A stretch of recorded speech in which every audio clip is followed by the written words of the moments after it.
Les voy a contar cuál es la situación en Galicia, responderé a tu pregunta y qué se prevé en España, ¿vale? Básicamente. Empiezo con una foto del Océano Atlántico desde Punta Herminia, en Coruña, porque ya más que hablar de Data Lake tendríamos que empezar a hablar de Océano Lake, porque esto cada vez nos sobrepasa, ¿no? Bien, vamos a pelearnos como todos. Voy a hablar de un contexto, infraestructura en Galicia y posibilidades de España, simplemente. Esto, que yo creo que es que cuando empieza el proyecto Genoma Humano, es un proyecto largo, con éxito, pero realmente el éxito viene cuando muere y empieza el proyecto ENCODE. Ahí las biología y la informática se juntan y nacen las ciencias ómicas, es decir, volumen de datos, proceso, conocimiento. Las ciencias ómicas estamos hablando de las clásicas, ¿vale? Si veis lo que soy, un dato que nunca tenemos, nunca manejamos bien, los médicos no lo manejáis bien, lo siento, pero no lo recogéis bien, excepto aquel de allí atrás, que está allí atrás, que aquel lo recoge fenomenal. Sí, los datos de cómo vivo, dónde estoy, los datos realmente que afectan más a la vida del ciudadano, ¿no? Porque eso realmente, si os dais cuenta, empieza a funcionar aquí. Cuando se hace la transcripción del ADN al ARN, el resultado es distinto, depende de cómo viva, cómo soy, dónde estoy, ¿no? Es decir, lo que soy al final es una convergencia de la genética y de todo esto. Pero de lo que vamos a hablar hoy es de el microbioma, el microbiota. Es un proyecto que nace en el 2007, es muy reciente. Funciona durante unos años y la segunda etapa se empieza en el 2015. El problema es serio, porque aquí, bueno, se dieron muchas cifras hoy. Yo me di cuenta que no sé si estoy en lo cierto, pero yo siempre he pensado que son 10 billones de células y 100 billones de microorganismos, sin contar toda la parte de virus que no me atrevo a entrar.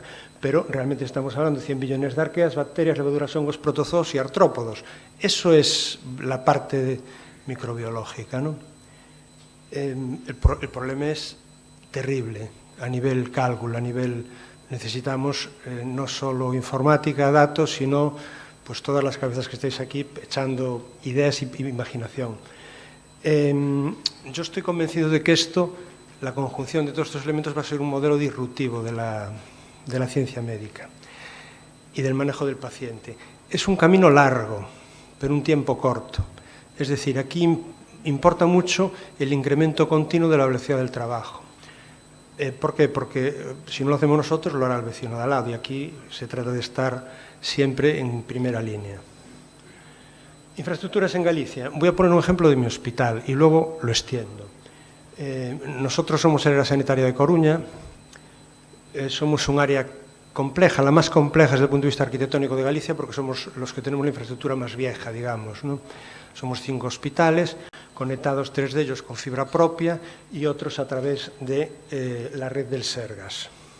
Fibra propia es red Sergas, pero me refiero a la red colaborativa de todos, ¿no? Nosotros tenemos red privada con los hospitales próximos, fibra propia. Estos son nuestros centros y los centros de especialidades que veis allí.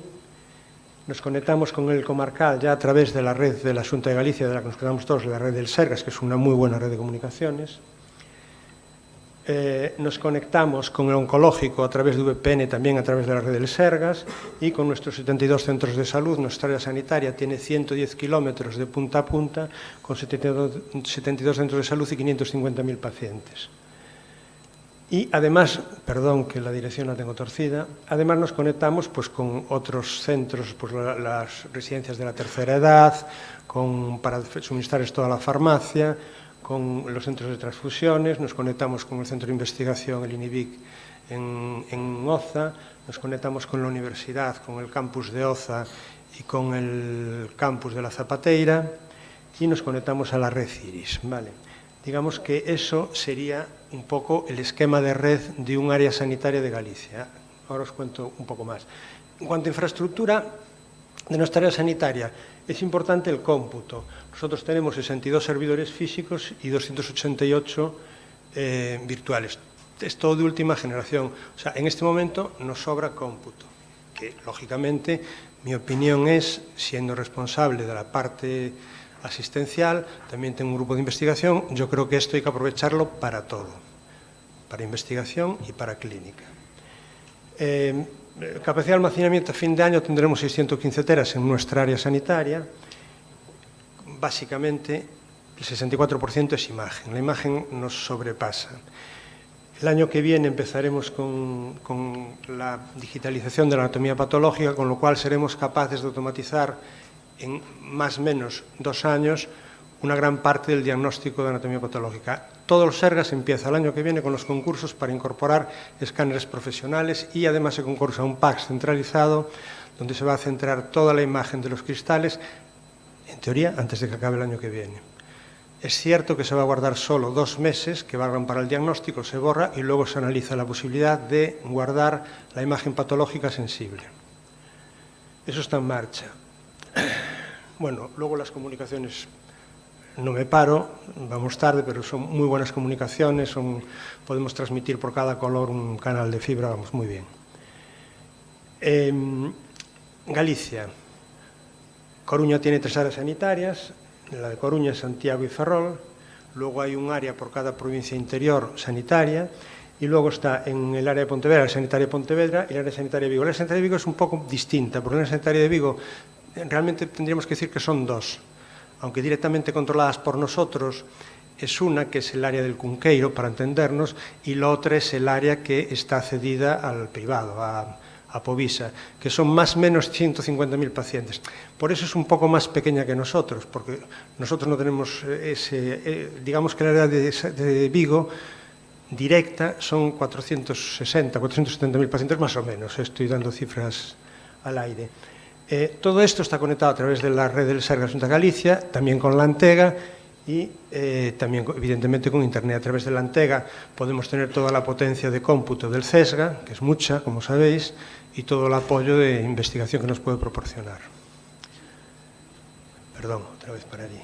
Bueno, ahora las bases de datos. Es que realmente lo relevante está el hierro, pues se compra, digamos, ¿no? Pero las bases de datos llevan muchos años conseguirlas. Pues el SIGAN es el GIS que tenemos todos en España, todos hay un sistema de gestión hospitalaria, en Galicia se llamó SIGA, que es parte del mismo origen que todos los que hay en España, desde los años finales de los 80 y ha ido creciendo. O sea, esa información está en prácticamente toda España. Los LIS, todos tenemos informatizados los laboratorios desde hace mucho tiempo, todos los laboratorios, incluida la micro, incluida la serología, con las analíticas guardadas, pues en nuestro caso, desde los años 93-94, de todos los casos de los pacientes, con todos los diagnósticos asociados. O sea, datos, Víctor, hay muchos. Otra cosa es las dificultades de uso, que si queréis luego lo comentamos. Luego tenemos también todo lo de primaria, informatizado. En Galicia sí es peculiar porque el proceso, eso creo que lo tiene mejor hecho, resuelto que otras comunidades, el proceso empieza en primaria y es continua, está especializada, es la misma estructura de datos, es la misma historia clínica. Luego tenemos la anatomía patológica, es variable de centro a centro, bien, vale. Es informativa desde hace muchos años. Bueno, y todas esas que veis ahí, que ya no puedo decir, pero prácticamente toda la actividad asistencial está informatizada. Todas las pruebas asociadas también. Es cierto que hay un déficit en bioseñales que no se suelen guardar, que desde mi punto de vista es un error estratégico. Las bioseñales aportarían muchísimo valor. Se guarda solo prácticamente el ecocardio. Del resto se guarda muy poquito, y lo que se guarda casi escondido. No está accesible a todo el mundo, pero bueno, en cualquier caso tiene mucha potencialidad el crecimiento. Y luego aparte que siempre nos olvidamos, tenemos muchos datos económicos, muchísimos datos económicos. Y además hay aplicaciones departamentales propias que dependiendo del hospital o del área sanitaria se han desarrollado más o menos. En nuestro caso, por ejemplo, tiene un desarrollo importante, sobre todo en patologías de cierta complejidad que mezclan la asistencia con la investigación. Tenemos hasta 50 proyectos de base de datos funcionando que generan, bueno, aportan mucho valor.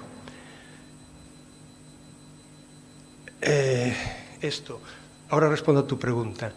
Galicia tiene hace muchos años algo que habréis oído hablar, que son los SIACs, que son sistemas de análisis complejos, que es Data Warehouse, la mayoría de datos, aquí se le rebautizó otro nombre.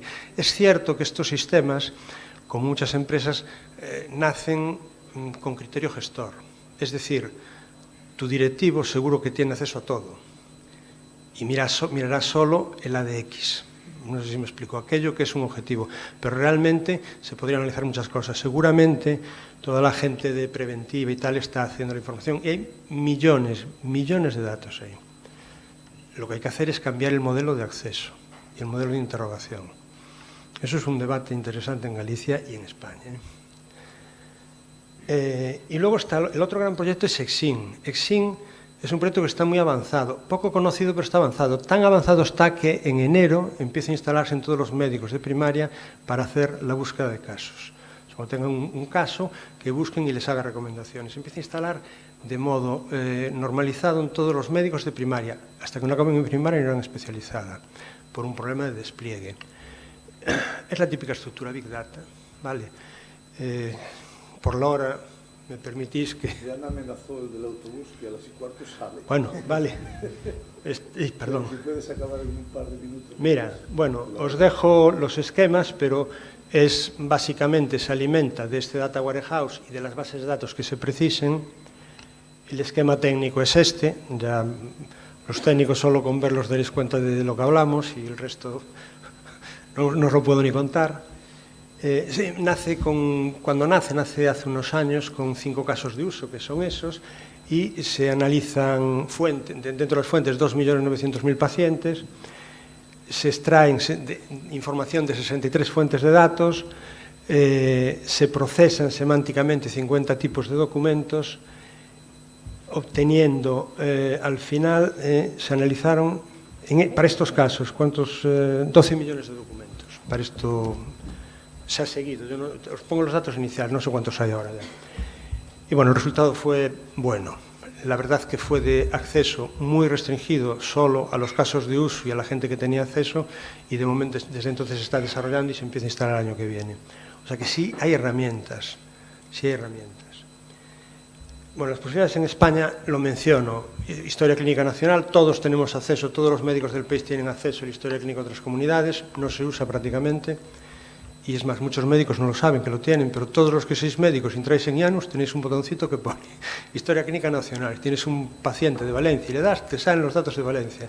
Es sorprendente, pero salen. Sí funciona bien, esto funciona bien. Excepto en Madrid, que funciona a medias aún por la diversidad de herramientas que hay en Madrid, y en Cataluña, que está finalizando la implantación. Igual que la receta electrónica ya funciona en todo el país. Y luego el proyecto europeo, que es un proyecto que es una realidad que va muy lenta en base a que la financiación es corta. Pero, por ejemplo, hay 2 comunidades en España, que son Canarias y Cantabria, que están ahora precisamente en una fase de evaluación del modelo. Sería lo mismo que la nacional, pero para Europa. Bases de datos que no usa nadie, que son fantásticas. Las bases de datos del Ministerio recogen toda la codificación del CIE de años de todo el país.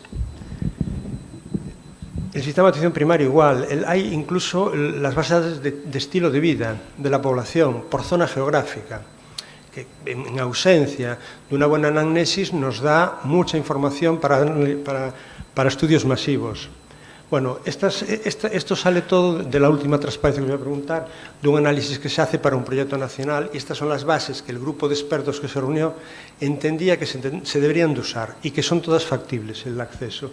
Y luego están datos climatológicos, que es clave, el Instituto Nacional de Estadística, que tiene ese que os decía, el indicador de calidad de vida, es un dato, me parece importantísimo. Bueno, las defunciones, que no hace falta ir a mirarlo, porque todas las comunidades actualizan sus defunciones de esto, o sea que no hay problema. Y luego está el Ministerio de Agricultura, que nos da un poco toda la carga antibiótica que tiene la población animal y fitosanitarios y demás, e incluso las resistencias. También parece que es muy interesante. Esta es la última, pero os explico. Hace dos años hay una inquietud en el Ministerio de Salud y solicita a la Sociedad Española de Informática de la Salud el análisis de la posibilidad de crear un Big Data nacional. Bueno, se hace un grupo de expertos en el cual me invitan a participar. Es un trabajo duro de discusión fuerte, pero muy fuerte. Y al final se genera un documento amplio y un documento resumen, porque lo iban a leer políticos, muy cortito, pero el documento técnico pues estaba bien. Básicamente lleva un modelo de gobernanza, lleva el modelo de ética, lleva analizado el modelo de protección de datos, lleva muchas cosas, pero se centra en estos, digamos, puntos clave, en ese orden. Lo más fácil sería hacerlo para salud pública y epidemiología. Eso es realmente fácil. Se pide el estudio de determinantes de salud. Bueno, pues parece que tiene una cierta... Lo interesante empieza en el punto 3. Investigación biomédica, genómica, biomarcadores, investigación clínica. Se va complicando a medida que bajamos hasta el último punto, que es medicina de precisión en el puesto de asistencia clínica. Es un proyecto muy complejo. El Ministerio lo presentó al interterritorial con el gobierno anterior y les encantó a los consejeros, dijeron todos que sí. Y en el siguiente volvieron a decir que sí, pero la realidad es que no tiene dotación económica, entonces es posible que no se desarrollara. Y punto. Muy bien, pues muchas y gracias. no lo puedo hacer más rápido.